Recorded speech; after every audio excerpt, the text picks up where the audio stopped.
This Chromebook tablet configuration update will cover accessing the app Quick Shelf.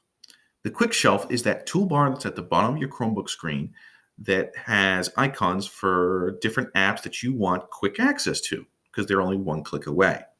But when you put your Chromebook into tablet mode, this Quick Shelf tends to disappear. Now, it does this to give you more screen space.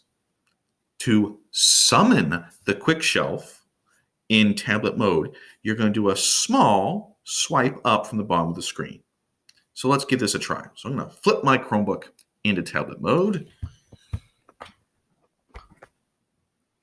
And if you look at the bottom of my screen, my Quick Shelf has disappeared. So if I want to access it, I needed to use a small swipe up. And there it is. And now I can tap on any of these apps to open them, like the Files app.